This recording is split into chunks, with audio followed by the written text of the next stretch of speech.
Berlin, guess what? My wife is pregnant and she's due in December. We're having a baby! We're having a baby!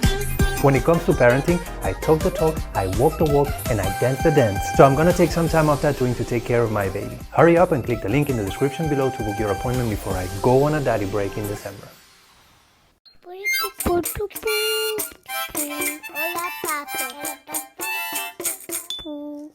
Now that is how you start a new season. New season with new opening, a ton of new surprises that I won't bother you with.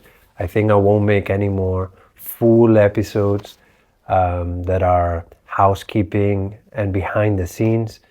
But yeah, all that aside, who the fuck cares about that? More importantly, new baby on the way. At the time of this recording, we're gonna be at the time that this comes out, we're going to be a tiny bit closer to the date. Right now is sometime in August, and everything feels pretty new still.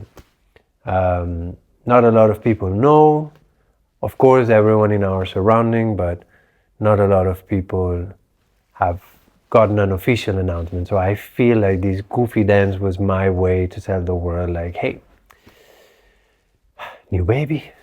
And I'm of course beyond excited and with a ton of memories popping from the time of you know, the around the birth of my son Elliott. He just turned 3 this summer. We got to celebrate twice his birthday, once with every set of grandparents. And yeah, he feels like such a big boy, and I don't know where the time went. I sound like what I am, like a fucking dad. But yeah, I think it was very different circumstances, the one surrounding Elliott's whole pregnancy. I knew, my wife and I knew for sure that this was coming. We had been slowly kind of getting our shit together and arranging our life for what we thought a baby might need, right? We made a couple career moves to ensure a little bit more stability. We started slowly moving to the west, where we felt it was a better like school district and a little bit more of a slow paced lifestyle. And I think that was kind of like the mood for me in, I don't know, like the maybe 6, 5, at least 3 years, leading up to him actually being born. It was all about not only building the nest, but also becoming what I thought a dad was supposed to be. I think I had this almost like caricature version of what a dad is supposed to be. Probably like a mix between a lot of cultural biases coming from Spain, kind of like a weird version of my dad through the lenses of a 5-year-old. A lot of movie cliches. I don't know what it was, but yeah, I remember almost like, you know, going with that philosophy of fake it until you make it. I used to dress like a dad, more like a 1920s dad or whatever, but I needed to, I think, trick the world into believing that I was already a dad, so that they would help me lie to myself and convince that I was ready to be a dad, right? Yeah, the dress code, the way I carried myself, and the fact of, I don't know for what reason, maybe because I did not have a lot of examples around me, I did not know that the tattooers could be dads, right? So I kind of started shifting my career into like heavily into management and then eventually directing a studio, and I thought that I would end up being co-owner of the studio by the time that he would be born or about to be born, and that I would be able to kind of slowly and progressively move away from tattooing and only run the business. I don't know. All that, I think, happened at a very interesting not only time historically, because my son was born in 2020, like July of 2020, in the middle of a shit show of a world pandemic that we were having, but also at a very interesting time for myself. I had kind of given up on the idea of coming up with the money myself to set up a studio, so I always thought that I would earn my way into someone else's studio and be able to kind of like jump on board on someone's project and pay off my half with work, or I don't know, experience or whatever it might be, right? So I think this is a story. It's a very long story for another time. I don't think I'm equipped to tell it without being all tied on emotions, and maybe my perspective is not yet like 100% objective on how shit went exactly down. But long story short, 3 days after Elliott was born, I lost my job. And not only my job with the security that it gave me, but also all my plans that I had been kind of prepping for the past 3 years for sure, but I would argue that it was longer than that. They went to the trash.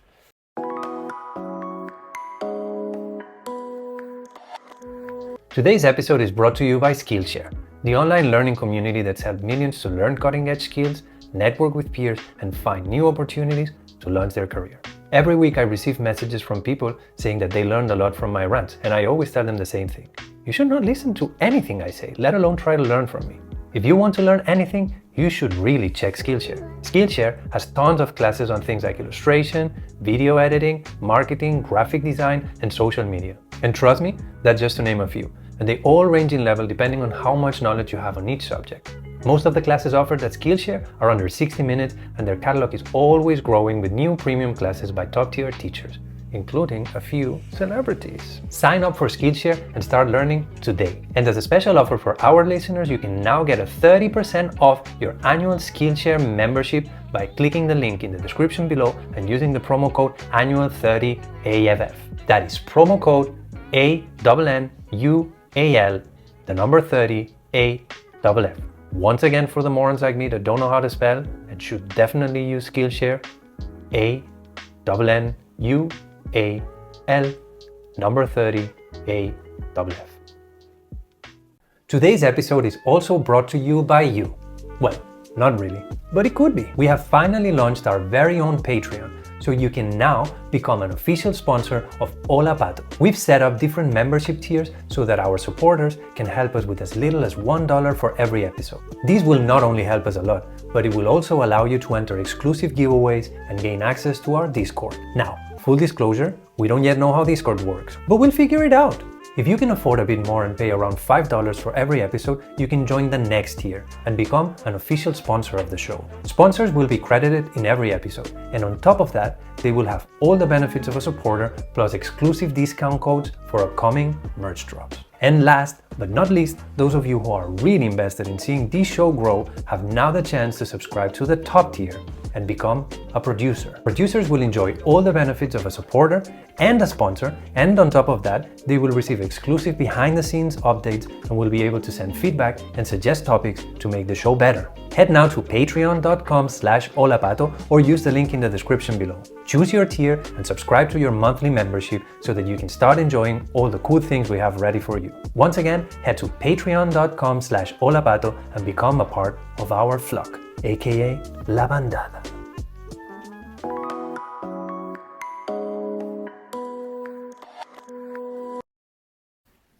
That was, I thought the world would end, and I realized that, my wife and I were a little bit scared. My baby didn't give a flying fuck. And it was actually kind of happy about me just being around. And I think there's a natural instinct, especially as a dad. You feel pretty useless at home the first few days. I mean, yes, you can assist, you can help, you can facilitate, you can take care of your wife or your partner and make sure that they have everything they need, but it's pretty much all about the mom and the baby kind of getting acquainted and getting to know each other. So I think, like many other fathers, I just had that instinct of I want to feel useful. You know what? I think you have these covered. Let me go out there, at least work more, provide, and make our life a little bit more comfortable. And I think that happened pretty fast. Like within the first few weeks, you can obviously not breastfeed. You feel awkward, and it feels like there's a way more like natural connection between the baby and the mom, right? So yeah, there's that awkwardness, and you don't want to mess it up. So it's all about like, oh, I don't know, you take it. I'll figure it out. Like, yeah, for now, I think you have it. And the problem that I had, that was the best thing that ever happened in my life, was that I couldn't go anywhere. The world had shut down several times. Tattooers organize themselves so bad. We don't have syndicates. We don't have anything that allows us to make political pressure. So I think when they started reopening spaces, it was always, like hairdressers, then Thai massage spots, that were the seller, and then tattoo studios would come. So we suffered, I think, like 3 or 4 different, how do you call it, like lockdowns, and we were not allowed to work forever, for fucking ever. So I think these forced me to stay put and find alternative ways to make myself useful. And I'm not the most talented when it comes to organizing, cooking, and whatnot. So I tried my best to overcome the discomfort of learning how to, take care of a baby. And but I felt this has been always my skill. I'm good at figuring out people and how to, I don't know, take care of people and animals and whatnot. So I knew that that's where I could become the most helpful. This is again a conversation for another time, but my wife and I had a very particular dynamic home when it comes to gender roles, and we had a thing that worked perfectly for us both. And when we became parents, we were forced, or we thought we were forced to each of them go a tiny bit more into our like cisgendered whatever, I don't know how to put it, but yeah, I think that when I when we became parents, I felt for a minute that I had to become a dad, and my wife felt that she had to become a mom. And I think us being stuck home allowed us to kind of, regain our former dynamic, and I was able to nest and nurture a little bit more, and she was able to get shit done, and be a little bit more active, and not the whole time, just cuddling, which I think she loved, but it was not so much who she is or she's always been. So I think that understanding how these disconnect happen so fast, and just imagining, especially this disconnect between a father and a son happens so early on, and then you never quite catch up to really being at the same level of connection and understanding that a mom has with a kid. Help me understand perfectly how it happens, how you're like 12 or 13, and your dad doesn't know anything about you, and you feel like strangers, right? And I promised myself that I would never allow this to happen, that I would try and do my best to never take the lazy route and go like, you know what, I just don't understand this kid. I would do it differently, but it seems like you guys have your own thing going on. You do you, I'll be there, and when he needs to learn how to kick a ball or whatever, just come fetch me because I cannot deal with that right now. I promised myself that I would never do that. I would be really keen and make sure that we spend equal time with him, and that he sees us as equals when it comes to getting comfort and assistance and cuddles, and and making fun, but also, I don't know, learning things from us. And I think that today, I'm really happy that as of right now, he does see us both as equal. It depends on, especially, who has been more time with him that week, who will he call whenever he falls and hurts himself.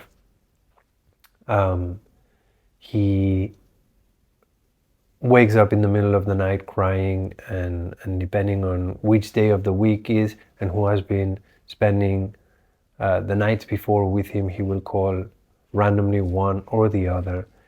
And I think that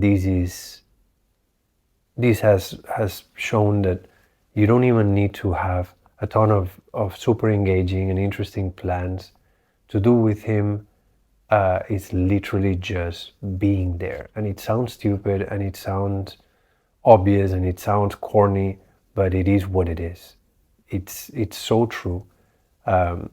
I usually spend Mondays and Tuesdays with him, and then we get some extra help on Wednesdays, and my wife spends Thursdays and Fridays with him. Obviously not the whole day, but a big part of the day. And then we try our very best to spend time together on the weekend. So if I'm lucky, I've spent Saturday, Sunday, a huge part of Monday, and a huge part of Tuesday together.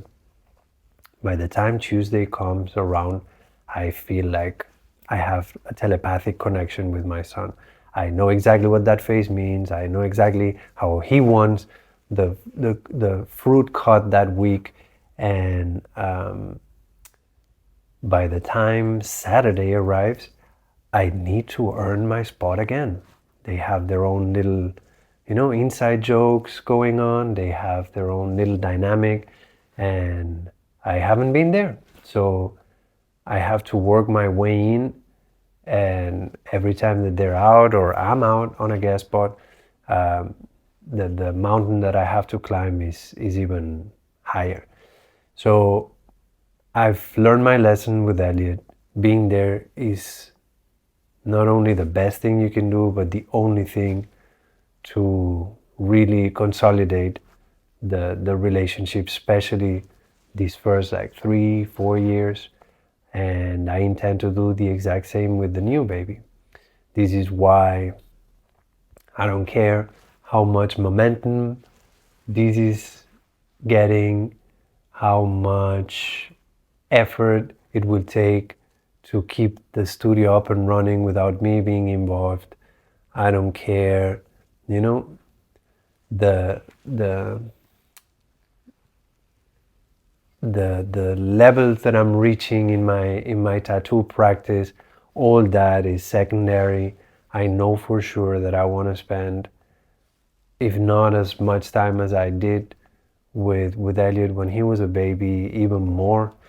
And I know for sure that I'm going in a huge baby break, probably not consecutive weeks, but rather like 3 big chunks of time that I will be off work and spend time with the baby, and making sure that the fact of having a toddler now doesn't turn into like, okay, you take care of the toddler and then I'll take care of the baby. Because if that happens, that baby will grow up and I will realize that I don't have the same connection that I have with Elliott, because I was, yeah, kind of taking care of the surrounding instead of being there in the mix and making sure that I also connect with that baby. So yeah, expect this season to be perhaps even a little bit shorter than season 1. We will go from today probably all the way until Christmas, and that's probably at that time I will already be out of work. But the last few episodes will probably be pre-recorded. So if everything goes as planned, we will have now around 3 months of uninterrupted podcast episodes, and then I'll go on a Christmas break / daddy break, and we'll come back sometime around spring 2024. And yeah, that's the plan right now. But if I'm needed longer, then it'll take a little bit longer. I know it sucks. I know we were getting somewhere. I know that there's a ton of new things that come that require consistency. But needless to say, fuck, is my family and is my kids.